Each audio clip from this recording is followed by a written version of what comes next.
Hello, welcome. My name is Thea Cannon. I'd like to start with a prayer, please. Yahweh, in Yeshua's mighty Kodesh name, and by the power of the mighty Ruach HaKodesh, could you please put your hedge of protection around me and guide me in what I need to say? I wish to speak your desires, and I do this freely and willingly. Yahweh willing. Ooh. So, I'm going to start with spiritual warfare tactics straight off. Ooh. Now, Yeshua, through the Ruach HaKodesh, Yahweh's Ruach HaKodesh, has been teaching me, or actually Yeshua as well, has been teaching me spiritual warfare tactics during this refining process after I was baptized. Now it's written in scripture that Yeshua sits at the right hand of the Father, and that Satan Hashatan used to sit at the left hand of the Father before he was cast down. This is also a direction for your thoughts, so if you can catch yourself in your thinking, I'm coming under spiritual attack right now from Hashatan, Satan, from my left. So he comes from the left, and so do the fallen angels. Usually he will either try and stroke your ego or put you down. That's Satan. And the fallen angels. They like to build up their own ego. At the cost of you. It's like Satan and the fallen angels will stroke your ego, build you up, and then tear you down at the very top, and then laugh at you. That's their game. Satan and the fallen angels.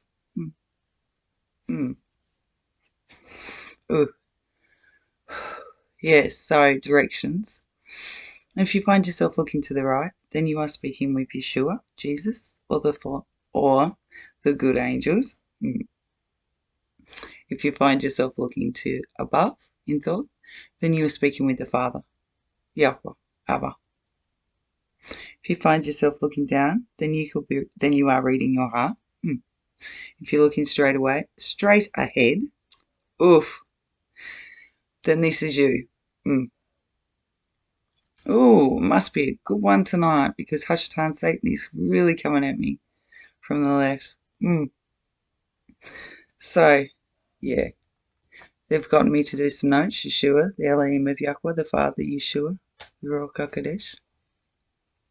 Now, they've asked me, there are people out there who like to reveal Hashatan Satan's plans. Because I enjoy watching them. Because I do know that there are people out there who entertain the ideas of Satan, Hashatan, and the fallen angels and go down those paths. So they tend to use the same ideas over and over and over and over again all throughout history. There's a pattern. This is what Satan, Hashatan, and the fallen angels do. Once you learn their pattern, it's quite obvious. And their symbolism. They really flaunt it in front of your face, because to them, yeah, they've just wiped us out in the past every time we've gotten close to knowing the truth. But this time is different. And they know it. So they're saying, yeah, clearly state who you are talking for. So if you are revealing Satan Hashatan's plans, it's a tricky one, that one. Are you listening to Satan Hashatan yourself and then relaying these plans? Because no one may have ever heard about them before, and you actually putting them out there. Or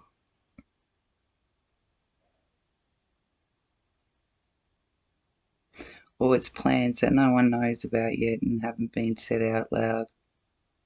Because technically, they do the same thing, Satan and the fallen angels, over and over and over again. So, if you are going to reveal Satan Hashtan's plans, you got to be smart if you think you're going to play him and get information out of him, because he could be playing you.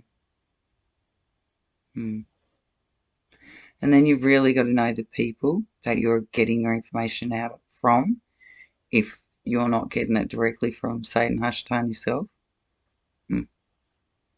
Are you getting it from one of his followers, or, oh, yeah, because this goes back to the last testimony I did, finding out that humans really do speak into your mind. So they've elaborated on that for me. Oh, so Satan and the humans work together. Oh, yeah. Isn't that lovely to find out? So, they made me realise the pattern back in my spiritual warfare that I was having, which I believed, which was against Satan, Hashatan, and humans with their technology. Because they were the ones that were talking into my head all the time, and it was almost weird. It wasn't weird, because I remember thinking back then, it's almost like I'm getting to know different people, and it felt like they were on shifts. And they didn't mind talking to me either. We had some really good conversations. Oh, I thought that was Satan all the time and the fallen angels, and then to find out, no, that's humans speaking into your mind. And you see, this pattern that they made me realise too was, with that, the humans will ask you to express it out loud because they can't hear your thoughts. They can talk into your head through the left. They can put thoughts in your head. They can almost communicate with you, but they can't actually hear your thoughts. So they kept saying to me all the time, state that out loud. And it was weird because there was also, they weren't that nice either. I mean, like, they strike up conversations, so you've got to be aware of that. They can play your best buddy. Because when they realised that I wasn't breaking through the barriers for them, they started to play on my sanity. Because they started telling me, these humans and Satan, during this spiritual warfare, that certain neighbours were certain creatures and that. Just so happened when I first moved in there that one of my neighbours was feeding the lizards. Yep. Okay, so yeah, he didn't have the greatest character by what he was saying. I'd sort of been a bit hesitant to be around this man because he may have been a bit too forward with what he was saying to me. Sexually. Didn't need it, didn't want it. Anyway, he had pet lizards that he fed. So they played on me that he was working for the reptilians because he liked to feed his pet lizards and had them trained. So the reptilians, of course, had him trained, and apparently they're telling me that he's getting little kids and taking them and feeding them to the reptilians. This is what the humans and Satan were playing on me, trying to get me to go crazy or get me to go and attack my neighbours and so forth.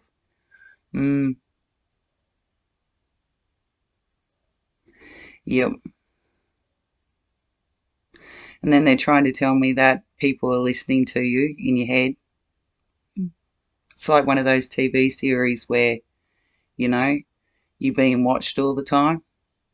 When they're trying to tell you, yep, the Nephilim are down there watching you with cameras and they're watching to see what you do. And that's apparently, yep, that's why they like you to state it out loud, because they can't actually hear what's going on in your mind. So they'll keep asking you, can you say that out loud? Declare it out loud, they'll say. Declare it out loud. We'll make it more powerful. Declare it out loud. Because they don't know what you're thinking. See, Yahweh and Yeshua said Go into your closet, into your mind, and pray. They didn't ask you to declare it out loud. He knows what you're thinking and what you're saying in your mind. He doesn't need you to declare it out loud. Oh, I have seen good people declare things. Yeah, and there is nothing wrong with that when they're doing it for good. But when they're making you sit in your lounge room and telling you that your neighbours and that are reptilians or so forth, because when that plan didn't work, and I wouldn't go over and hurt my neighbour. Or even they were trying to tell me that he was a pedophile and all sorts of things. And at one stage, they were trying to tell me that 3 pedophiles were going to take out some little girl that was walking home over on some dark walkway, and I should run over there and save her. Ooh, playing with me because I was feeling bad, but for some reason I kept bringing the Elohim into it, and then I'd go off and save them with this big powerful hand of the Elohim in the spiritual realm, and I'd save this kid or whatever, and I'd supernaturally contact the police, and they'd go to this house and arrest these pedophiles. So I was sort of calling on the Elohim to rescue me in that sense, that I didn't end up going for drives or walks to these locations to try and rescue these people. Oh, I didn't even realise till then that you were saving me in that sense. Oh, because then they're trying to play on me because some of my neighbours spoke another language, and they were very religious and had prayer groups. But then they're trying to tell me, oh, no, they don't believe in Jesus at all. They're devil worshippers, and they meet so that they can put curses on you. This is what they were playing in my bloody head, the humans and Satan, with their technology. And then I've noticed a pattern throughout other people. So these people that do go crazy, what was the government or these humans saying to them in their heads along with Satan? What were they telling these people that we were? Because at one stage they were trying to tell me that all humans had been cloned and that there was no humans left anymore, or they were robots and all sorts of things, and it wouldn't matter if I went out and hurt them because I'd be classed as a hero, even though people don't understand and see. This is the shit they play in your head. And poor vulnerable people who don't know, who are unaware of just how manipulative they are and of the technology that they hold. Then they broadcast to you, oh, this person's done this and this, and this is why they came to that decision, when in truth, it was them driving that person to that decision. And then spinning a narrative off it for them to instill fear in society through their media. Oh, yeah. Oh, yeah. Didn't expect to go there. So they're saying, yeah, clearly state Satan's plans if you are going to say them out loud. Yeah, and also they've told me if you are going to do that, if you wish to, let Satan hush Town's plans out and his minions' plans out so that people are aware of this, go to Yeshua and the Father first and ask them if it's bullshit or if there is truth to it. And they'll guide you, because then you're working for them and you're getting Hushtan, Satan, and the bad humans that are following him and working for him, and the fallen angels, and you are exposing it. But ask the Father and Yeshua to guide you in what is truth and what is being fed to people to deceive them, because Satan does deceive. And the Father and Yeshua will guide you, and the Ruach HaKodesh will guide you to expose them fully. Oh. They don't mind you exposing Satan Hashatan's plans, but don't get used by him to work his plans. Ooh. Okay. Yeah, I said about the humans and Satan working together. Oh, yeah. Yeah, they'll entice you. And they always seem to turn to violence. It's a pattern with Satan and the humans working together and the fallen angels. They turn to violence. Well, the fallen angels like a variety of different worships. You know, they don't have to just have violence, no. They're a bit on the sexually immoral side. Mm. Mm. If you do your research. Yes. Yes. So So they've also got me to think about this thing that I always say about I'm seeing patterns of the Elohim have gotten me to see patterns throughout people's lives. So,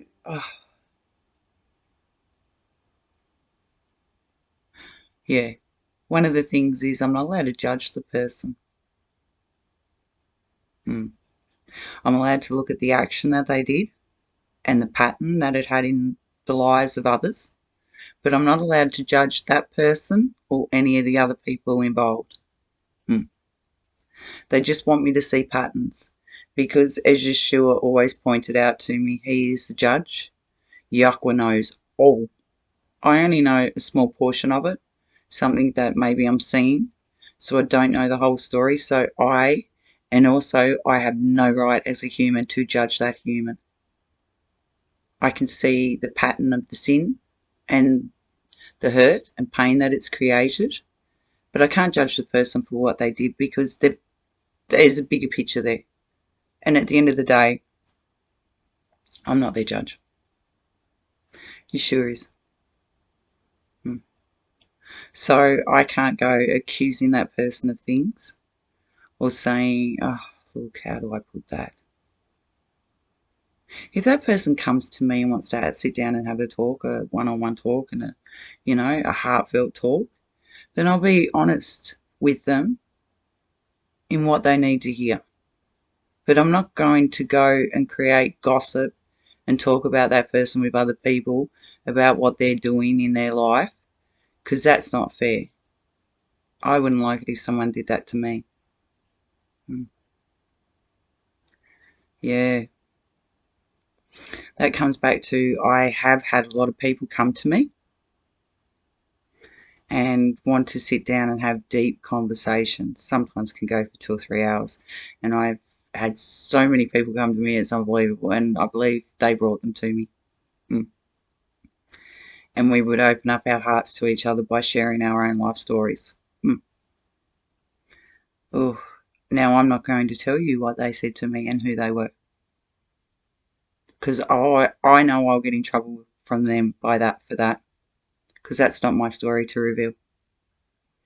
The only thing I can say is if I've heard from them, people I've met, similar stories, or like I say, they've gotten me to notice patterns in that, even patterns of healing, self-healing, and how people rose out of it. And they've got me to use that information for myself so that I can see a bigger picture of what's around me. And those people, I got to understand too a lot about why they made the choices they made, which also helped me to understand why I made the choices I made. Oh, yeah. Bit of understanding, because I felt like I wasn't alone then when I got to talk to my friends, and we both got to feel like we weren't alone in our thoughts because we realised we were both having similar thoughts. So yeah, I love those deep and meaningful talks that I've had with with a lot of friends throughout my life, because we got some deep conversations there. We did some healing, and I learnt so much. And I would never reveal anything of theirs to anyone. I'll tell you about my life and how they may have influenced me and changed my life by their friendship with me. But what happened in their life, I will not speak about. That's theirs. This is mine. And they did rub off on me. And I know that the Elohim Yahweh put them in my life for a reason. Oh, I learned things from them and they learned things from me. Just by opening up our hearts to each other and sharing. Oh, yes. Oh. So, yeah. So, no, I would never speak about friends and what they've told me. That's between us. And that's between them and the Elohim. Because I wouldn't like it if they went and told people about what I told them, because I did open up my heart to them too. Even though I think I virtually told you all anyway. Back then it was different. Because I felt shame for my past. But now I see it, or they've allowed me to see. I'm not that person anymore. I'm not making those choices and decisions anymore. And it all comes down to loving yourself, really. Realised a big part of it was I did not love me. So I've had to learn to love me. Because when you learn to love yourself, you start treating yourself a bit kinder. You don't allow things to hurt you anymore. Because a big part of it was for me was I didn't think I deserved to be treated well. Because I'd made some bad decisions in the past. But I wasn't that person anymore, and I learnt by them. And I wouldn't do that ever again. So why was I still holding myself in the past? Yeah. I suppose I got to look at myself now. Yeah. When I told you to, because I did notice a bit of a body reaction last time when I said about I like to watch my testimonies to see if, through my body actions. There was more to it than that. My body language gave me away. And I think I realised at the time. I judged myself. Yeshua's been telling me to stop it. Because I am my harshest judge. But then, I feel like there's a lot holding on my words too. Because I don't want to misrepresent them in any way. But then they've made me realise that I need to believe in me and trust myself and what I'm saying. And they've been showing me that I can trust myself. I am speaking for them. And I'm not speaking from me and my own ego. Yeah. Because I've also read scriptures where it says if you change scriptures, alter them, or misspeak for them in any way, there is a punishment for that, and I don't want to be punished. So I've always wanted to speak truth for them and know that if I'm not to be corrected, I don't want to get in trouble. Yeah. Yeah. And they played on that for a while too. Satan, Hashatan, the humans, the fallen angels, because they would have me judge every single word that I said to make sure, and my body language, everything about me to make sure. But in doing that, they made me see The Elohim of Yahweh working through me. Ooh. So Yahweh will use everything for his advantage. Mm. Praise the Elohim of Yahweh. Mm. Ooh. Ooh. Made me hyper aware of my body language or my body actions, my speech, everything about me. Actually made me fine tune my relationship with the Elohim of Yahweh. Mm. Oh. So what they used and came against me with, Yahweh, the Elohim of Yahweh used as an advantage to help fine tune me and see the things that I was missing. And to learn to be not so hard on myself. Mm. Ooh. Ooh. Yes. Mm. Ooh. Oh. Ooh. Yeah.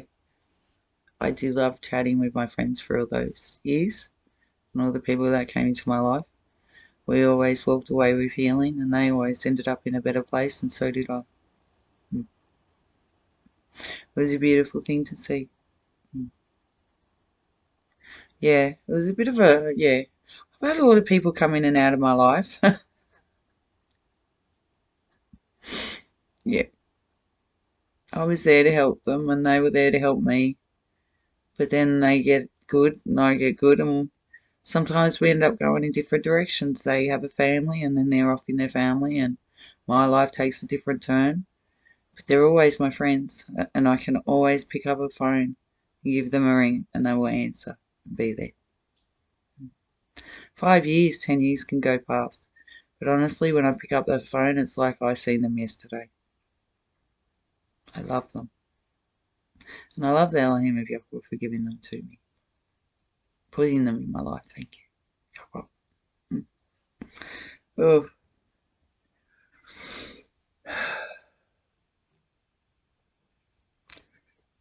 yeah. It's a weird thing. They got me to watch this clip about Antarctica. Yeah, yeah. And so I asked the question of Elohim, is, because everyone talks about it all the time, there's so much speculation. Because apparently the fallen angels, Satan, Hashatan, have been held in two different places. Rourke's agreeing with that. So then I asked them, is Satan being held in Antarctica? I think Yeshua's giving me the answer right now. And that's the answer they gave me today. So I've watched a lot of clips of most of the elite rulers and so forth going to Antarctica, to a special place apparently where they go down and meet someone. So they got me thinking about this, and Satan, he's in a prison in Antarctica. So then it's got me thinking, right, so these people that go and meet him, what exactly does he tell them? Because for some reason they think he is God, but he's not. But whatever he tells them that he's God. So, yeah, their plan, I'm telling you one of Satan Hashtan's plan, because they're trying to do it, it's out there. They believe that if they break the firmament, they're going to break Satan out of this prison. Oof. Yeah. Praise to you, Yahweh and your Elohim, for confirming that. So, there's a bit of a surprise in that plan.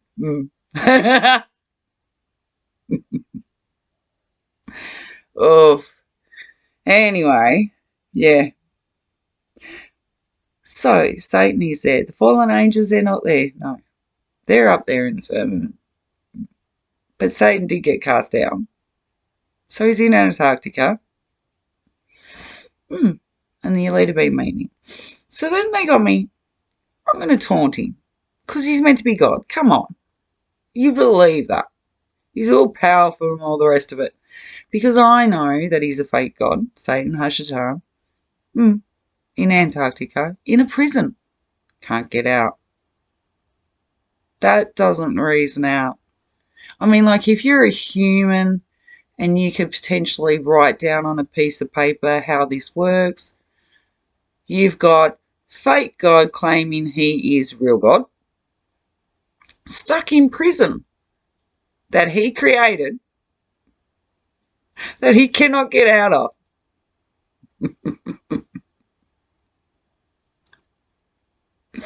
Do you see the logic in this? Oh, praise to you, Yakwa, for Yeshua. There is no logic in it. I mean, like, if he claims he is who he is, hello, I'm calling you, I'm calling you piss weak, Satan, Hashtar, piss weak. Piss weak. Nothing happened. No, nothing at all. He's trying me from the list. Oh, you should be scared. You should be really, really scared now. Oh, you've done it. Waiting. Yakwa? Yakwa? I don't think he's broken out. Oh. Ugh. So they made me realise Satan has no power whatsoever. Hello, I'm here. No lightning. What's going on, Satan? Hashtag, fake God. Ooh. So they've made me realise that Satan has no power whatsoever. He does have a power, a power to deceive people into following him. So he gets his power from humans that follow him. They become his vessels, zombies. They may take offence to and think, I'm not a zombie, I think for myself. Do you?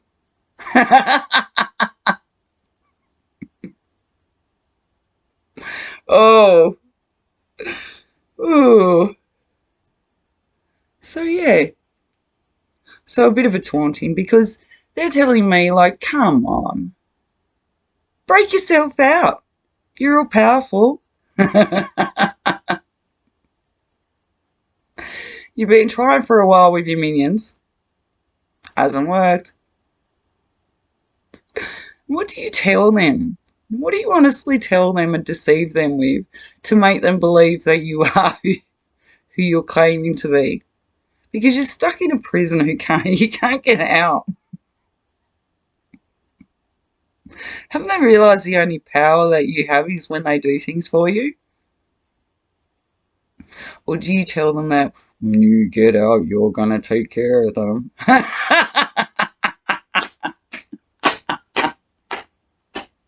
Oh, you use fear. Oh, yeah, it will be an interesting day to see. He's not powerful at all. Oh, the only power he gets is when you do his will. Don't do it. See what happens. Or are you going to start having these voices in your head? Oh, he does. Satan jumps in your head and starts telling you that's it. You let him talk you into doing what he wants you to do. I've heard about those, people that put curses on people. You know what's happening there, don't you? They feed into that.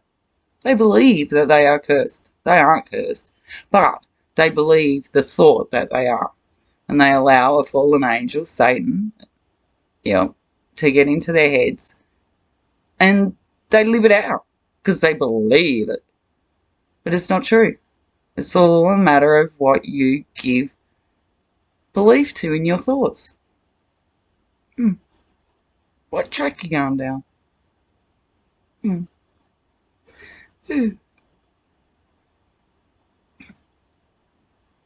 Yes, I find it quite funny that Satan's stuck in a prison in Antarctica telling everyone that he's meant to be this big, powerful God who's stuck in his own prison who can't get out. Unless he uses what? Humans to help him? Is there a logic in this?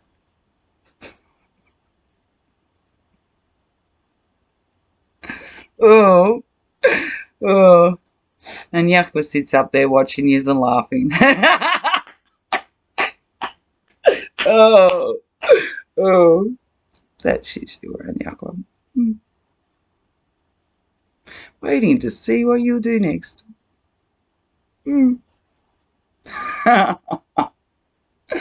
Yep. We'll finish with a prayer. Coming up to 70. Oh, oh. Okay. Yakwa, in Yeshua's mighty Kodesh name, by the power of the mighty Ruach HaKodesh, Yakwa, oh, would you forgive your creation its debts, as we your creation forgive our debtors, and lead us not into temptation, but deliver us from evil, Yakwa, because thine is the power and the glory forever and ever, Yakwa.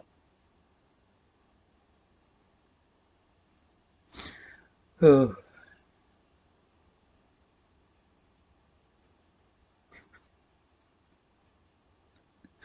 Oh. Mm. Mm. I throw everything up to them.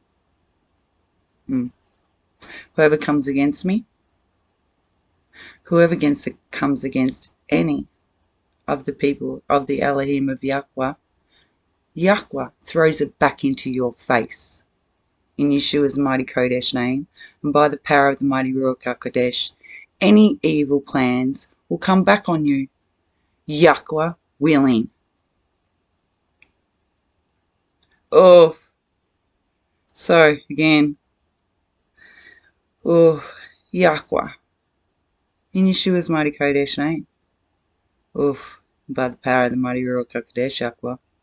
Could you please forgive your creation its debts, as we, your creation, forgive our debtors? And lead us not into temptation, Yahweh, but deliver us from evil. Because thine is the power and the glory forever and ever, Yahweh.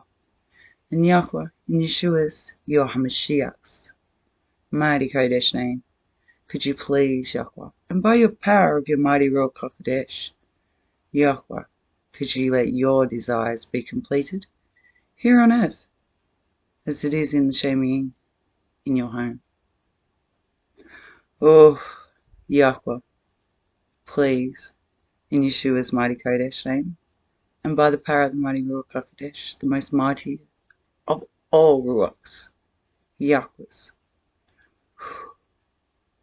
and by the mightiest of all names, Yahweh, our Elohim, Yahweh, our Abba, Yahweh, Ehad. I love you all. They love you all. And thank you. Oh.